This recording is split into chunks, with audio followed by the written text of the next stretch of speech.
The second deadliest drowning ground in the entire United States National Park System isn't a whitewater canyon or a glacial lake rimmed by mountains. It's a flat, warm strip of sand where families rent beach houses, set up umbrellas, and let their kids wade into the shallows. Cape Hatteras National Seashore, the Outer Banks of North Carolina, has recorded 79 deaths since 2007. Drowning accounts for roughly 2 out of every 3, and the victims don't match the profile most people would expect. 86% of the drowning fatalities along this coast are male, predominantly athletic, between the ages of 31 and 50. Strong swimmers who entered the water fully confident they could handle whatever came at them. So what is it about this stretch of coastline that kills the people most equipped to survive it? Centuries ago, the shifting shoals and violent cross-currents off these barrier islands sank so many vessels that mariners gave the region a name, the Graveyard of the Atlantic. Over 1,000 ships lie buried beneath the sand and surf. The wrecks have vanished from view, but the oceanic forces that put them there haven't diminished. They've simply found different victims. Today, the Outer Banks draws roughly 2.6 million visitors a year. In 2021, that number hit 3.2 million. They come from Ohio, from Virginia, from the DC suburbs, having spent thousands on a week-long beachfront rental and driven 8 or 10 hours with a car packed full of coolers, beach chairs, and boogie boards. They arrive expecting one thing: a week of warm sand and easy water. And on the surface, the Outer Banks delivers. The Atlantic is a brilliant turquoise. Historic lighthouses dot the shoreline. Decades of real estate marketing and tourism campaigns have built the image of a pristine, family-friendly destination where the hardest decision is whether to grill out or go for seafood. 99% of visitors leave satisfied. But these barrier islands sit at the exact collision point of 2 massive oceanic currents, the warm Gulf Stream pushing north and the cold Labrador Current driving south. That intersection loads the nearshore water with volatile, unpredictable energy that most visitors have no framework for understanding. The beach drops off steeply just past the sand. Sandbars shift overnight, and incoming swells from storms hundreds of miles offshore can transform the surf between breakfast and lunch. The coastline stretches for over 100 miles, most of it without a single lifeguard tower or rescue board in sight. Visitors see multi-million-dollar rental homes and paved roads and ice cream shops and assume the adjacent water has been tamed to match. And it makes sense. They've spent 5 figures on a house with a wraparound porch and an ocean view. But the Atlantic Ocean doesn't know about the house. Superintendent David Halleck, who manages the entire national seashore, has been direct about what they're walking into. Surviving rough conditions here is difficult, if not impossible, for all but the strongest, most experienced swimmers. Most visitors are neither. The danger at the Outer Banks doesn't begin at the waterline. It begins in the sand. On May 6th, 2023, 17-year-old Chase Conyers was spending the afternoon in the back dunes near Frisco, just off Vehicle Ramp 49 on Cape Hatteras National Seashore. He'd been digging, the kind of thing every family does at every beach, the kind of activity that doesn't register as remotely dangerous. At some point, the surrounding dune structure collapsed inward on top of him. By the time his friends realized he was missing, found the site, and dug him out, he had already suffocated. Dry coastal sand weighs over 100 pounds per cubic foot, roughly the weight of a bag of concrete mix. When a hole deep enough to stand in gives way, there is no warning, no creaking, no shifting. The walls rush inward instantly, locking the victim's limbs in place and compressing the chest so tightly that the diaphragm physically cannot expand. Fine silica fills the mouth and airway. The victim cannot inhale, cannot shout, cannot move. Bystanders dig with plastic shovels and bare hands against material that weighs thousands of pounds. Tom Gill, chief of the Virginia Beach Life-Saving Service, frames it bluntly. It's the suffocation that kills you, similar to an avalanche, long before anyone can dig you out. In 2014, a man died in the village of Salvo while tunneling between 2 6-foot holes. In 1999, a teenage girl in Kitty Hawk was standing in a deep hole near the waterline when a single wave crashed in, filling it with wet sand and burying her alive. Chase Conyers was a teenager digging in the sand on a clear spring afternoon, and the ocean hasn't even been involved yet. What happens in the shallowest water is arguably worse. The Outer Banks features a steeply sloped nearshore bottom that can reshape overnight. On gentler beaches, incoming waves gradually feel the ocean floor and spill their energy across long distances. Here, the drop-off is so abrupt that swells maintain their full speed and mass until they are just a few feet from dry sand. When the wave finally hits that steep incline, the entire column of water pitches forward and detonates, top to bottom, in a single explosive impact directly onto the hard-packed shoreline. Rescue crews call them dumping waves. The impact zone is knee-deep to waist-deep water, the exact depth most people consider safest for wading and splashing. A wave catches someone in that zone, flips them upside down, and drives the crown of their head into sand packed hard enough to feel like concrete. The full hydraulic weight of the water follows, crushing the body's mass onto its own neck. The result is frequently a burst fracture of the cervical vertebrae, typically between C1 and C4, instantaneous quadriplegia. And because the victim is paralyzed, they cannot lift their face out of inches of water. Matt Elder, a lifeguard with Outer Banks Ocean Rescue, frames it plainly. If the waves are breaking overhead and the water is between knee and shoulder height, the injuries can range from abrasions to cervical spine fractures. His team handles multiple severe neck injuries every season, strictly from shorebreak impacts. In water, most visitors consider the safest place to stand. The danger here doesn't only target tourists who don't know any better. It routinely kills people who have spent their entire lives on the water. Oregon Inlet is the primary tidal exchange point between the open Atlantic and the vast Pamlico Sound. Twice daily, billions of gallons of water are forced through a narrow bottleneck where shifting sand shoals can render a nautical chart useless within weeks. When the outgoing tide collides with incoming ocean swells, the result is massive standing waves and chaotic breakers that have swallowed entire vessels. In March of 2024, 62-year-old Charlie Griffin, a veteran mariner and star of the reality series Wicked Tuna, was running a routine boat delivery through Oregon Inlet with 36-year-old Chad Dunn. The inlet overwhelmed their 35-foot vessel.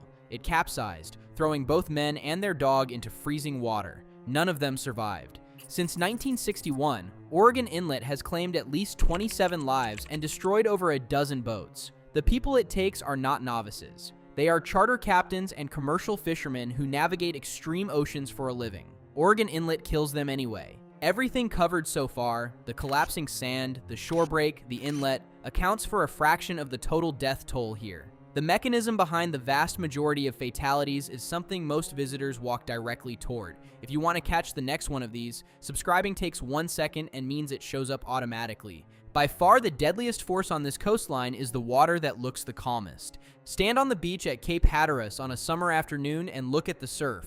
There are bands of churning white water where waves crash over the shallow sandbars, and between those bands there is a stretch that looks distinctly different. Darker, flatter, smooth, no waves breaking over it. From the beach, it reads as a gentle channel, a calm lane into deeper water. Swimmers scan the surf, see that gap, and wade straight in.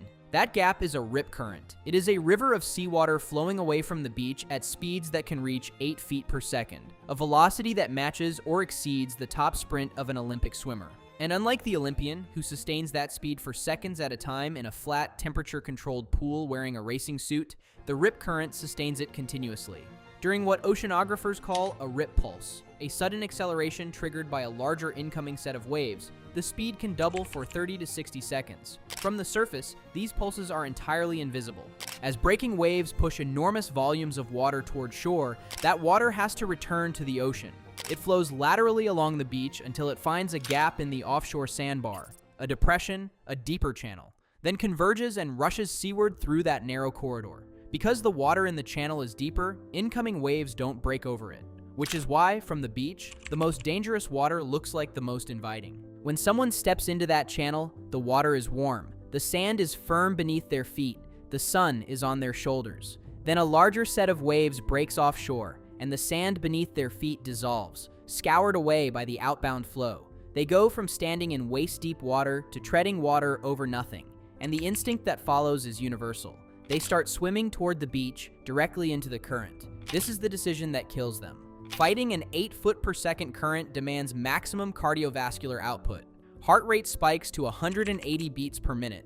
Within 30 to 90 seconds, severe lactic acid buildup floods the arms and legs. The swimmer goes vertical in the water, arms pressing downward just to keep their mouth above the surface, legs burning, lungs heaving. The deafening crash of the surf drowns out everything. From the beach, 50 yards away, a person in this stage of drowning looks almost identical to someone floating, bobbing, maybe waving.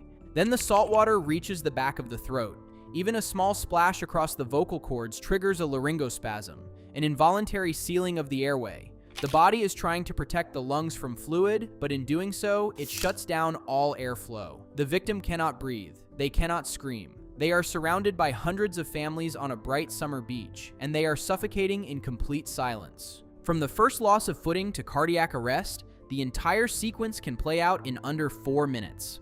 On September 4th, 2023, Labor Day, a 28-year-old woman from Washington, D.C. was wading in the surf at Avon, Cape Hatteras National Seashore. It was a brilliant holiday afternoon. Hundreds of tourists stretched across the sand, squeezing the last hours out of the long weekend. She was standing in the same water as everyone else when a set of powerful waves swept through. A witness saw her overtaken by the surge. Moments later, she was spotted floating face down in the rough water. A bystander on a bodyboard and ocean rescue personnel pulled her to shore. CPR was administered at length by Dare County EMS. She could not be revived. Less than 20 hours later, Leonard Oxley, 68, was swimming near Vehicle Ramp 55 on Hatteras Island. He was a school cafeteria worker from Hillsboro, Ohio. He was caught in a rip current, started shouting for help, and began slipping under. 2 bystanders swam out and dragged him back to shore. CPR failed. The following afternoon, a 36-year-old man from Connecticut drowned 50 yards from the Nags Head fishing pier. 3 people dead in 72 hours across 3 different points on the same strip of coastline. And here is why the strongest swimmers are the ones who die. Across the Carolinas, 86% of rip current fatalities are male, predominantly athletic, between the ages of 31 and 50. Half are out-of-state visitors. They don't die because they're weak. They die because they are strong enough to fight an unwinnable current for 2 full minutes instead of 30 seconds, burning through every molecule of available oxygen before their cardiovascular system shuts down.